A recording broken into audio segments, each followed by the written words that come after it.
سلام همراهان عزیز، حالتون چطوره؟ خوبین؟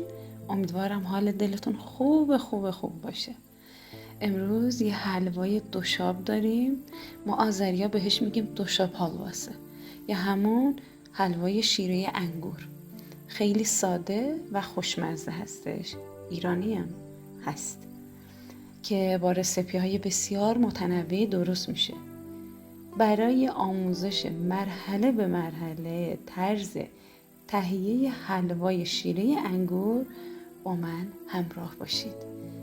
نگاه کنید چه بافت توپی داره، عالی، نرم، مجلسی، مخصوص قالب زدن.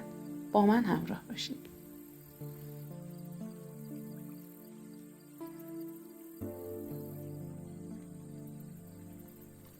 سه قاشق شکر، 3 قاشق غذاخوری. شیره انگور زیاد شیرین نیست، من شکر اضافه کردم، اختیاریه، میتونین اضافه هم نکنید. 1 لیوان پر شیره انگور، 1 فنجان از این فنجان‌های فرانسوی آب جوش. آب جوش هم میریزم داخل لیوان. شیره انگور که بهش چسبیده ته نشین شده یکم، هم میزنیم که حیف و میلم نشه. آب باید جوشیده باشه چون ما نمیخوایم این شیره رو بجوشونیم.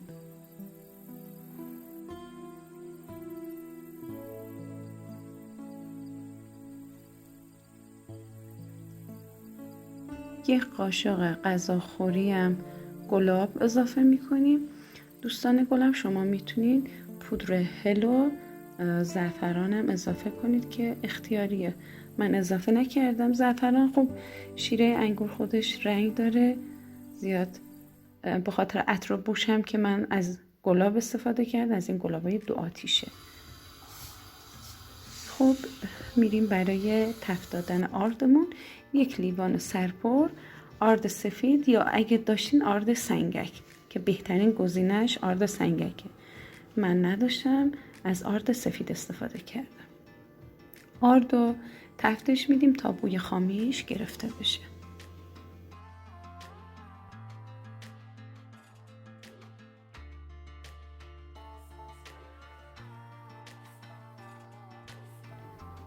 دوستان گلم بعد از اینکه آردمون بوی خامیش گرفته شد، ما 1-2 بار الک میکنیم. الک حتما انجام بشه، اگه الک نکنی خب حلواتون دون میشه.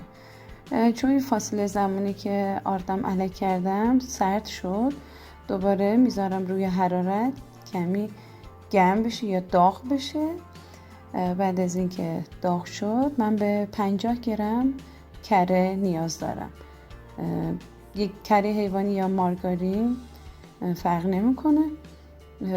من اکثرا جایی دیدم که حلوا خمیریه، خب این بافت درست حسابی هم نداره، آدم مثلا میذاره تو دهنش میچسبه به سقف دهنش. ببینید من اینجا الان 1 فنجان اندازه همین فنجان فرانسوی روغن مایه هم دارم، اونو کم کم اضافه میکنم تا جایی که شکل خمیرمون مثل چی بگم میمونه، مثل ارده. خب حتما فرق نمیکنه شما چقدر از آرد استفاده میکنید.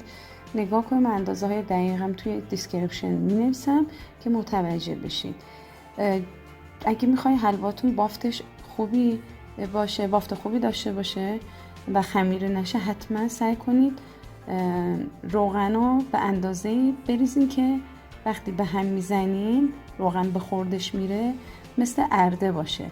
نگاه کنید من با قاشق هم میزنم درست مثل ارده است. 1 کم از ارده سفتره، 1 کم. غلظتشو نگاه کنید.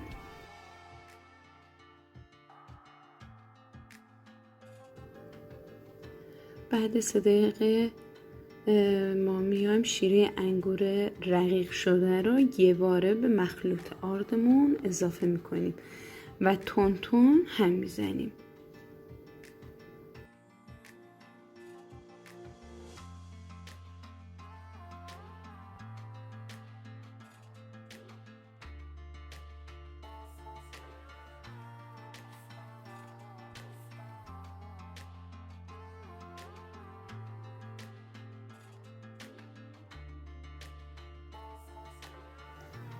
دوستان گلم نگران این دونه ها نباشی، اینا دونه های آرد نیستن، چون من آرد رو 2-3 بار الک کردم.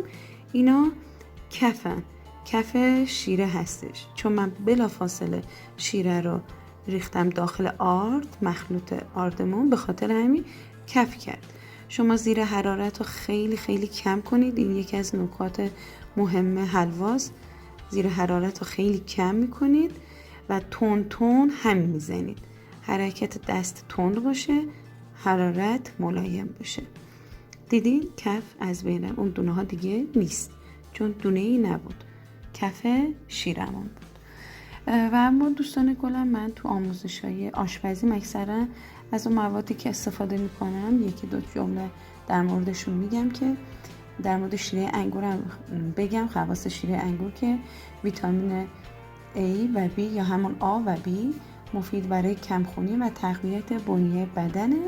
یکی از بهترین زمان استفاده از شیره انگور فصل زمستانه، چون باعث گرم شدن بدنم میشه. این حلوا خیلی خوشمزه است، من خیلی خودم واقعا به شخص خیلی دوستش دارم. شما اگه داشتین جای کره میتونین از روغن حیوانی هم استفاده کنید، چون روغن حیوانی خیلی ها دوست ندارن به خاطر بوش ها، ولی کلی خواص داره، مخصوصا برای افرادی که زیر 50 سال هست. خیلی عالیه روغن حیوانی.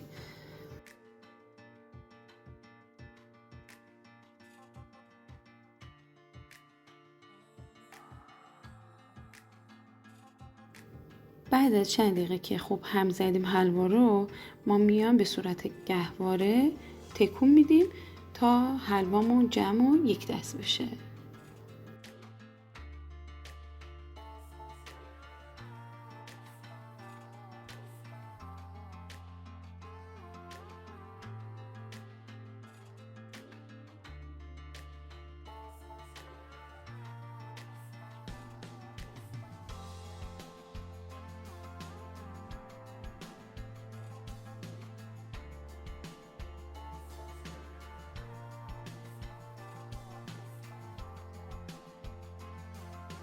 یه ظرف مناسب رو انتخاب کنید. سپس حلوای شیره انگور رو به صورت داغ درون ظرف مورد نظر بریزید.